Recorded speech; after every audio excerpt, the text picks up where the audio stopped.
ಈ ಮಾಹಿತಿ ಹಕ್ಕು ಅನ್ನೋಂಥದ್ದು ಕೆಲವೊಂದು ಜನರ ಒಂದು ದೊಡ್ಡ ಉದ್ಯೋಗ ಆಗಿಬಿಟ್ಟಿದೆ.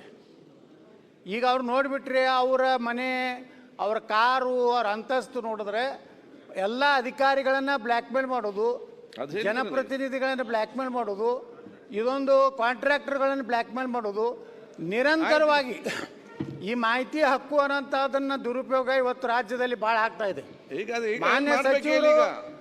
ಮಾನ್ಯ ಸಚಿವರು ಹೇಳಿದ್ರು, ನಾವು ಅಷ್ಟು ಡಿಸ್ಮಿಸ್ ಮಾಡಿದ್ವಿ, ಡಿಸ್ಮಿಸ್ ಮಾಡಿದ್ವಿ.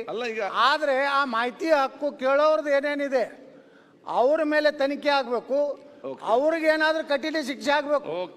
ಯಾಕಂದ್ರೆ ಅವರು ಭ್ರಷ್ಟಾಚಾರ ಮಾಡೋದಕ್ಕೆ ಈ ಮಾಹಿತಿ ಹಕ್ಕು ಕಾಯ್ದೆಯನ್ನ ದುರುಪಯೋಗ ಮಾಡ್ಕೊತಾ ಇದ್ದಾರೆ.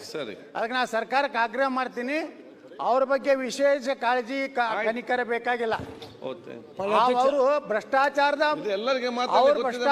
ಪಿತಾಮಹ ಅವರು ಆಗ್ತಾ ಇದ್ದಾರೆ. ಅದಕ್ಕೆ ಅಧ್ಯಕ್ಷರೇ, ಅದರ ಮೇಲೂ ಒಂದು ವಿಜಿಲೆನ್ಸ್ ಇರಬೇಕು. ಆ ಮಾಹಿತಿ ಹಕ್ಕುದಾರ ಮೇಲೂ ಒಂದು ವಿಜಿಲೆನ್ಸ್ ಆಗಬೇಕು.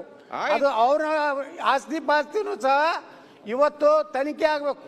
ಅಂದಾಗ ಅವ್ರು ನಿಜವಾಗಿ ಮಾಹಿತಿ ಹಕ್ಕುದಾರರು ಅಥವಾ ಸರ್ಕಾರವನ್ನ, ಅಧಿಕಾರಿಗಳನ್ನ, ರಾಜಕಾರಣಿಗಳನ್ನ ಬ್ಲ್ಯಾಕ್ ಮೇಲ್ ಮಾಡುವಂತ ಮಾಹಿತಿ ಹಕ್ಕುದಾರರು ಬಹಳ ಆಗಿದ್ದಾರೆ.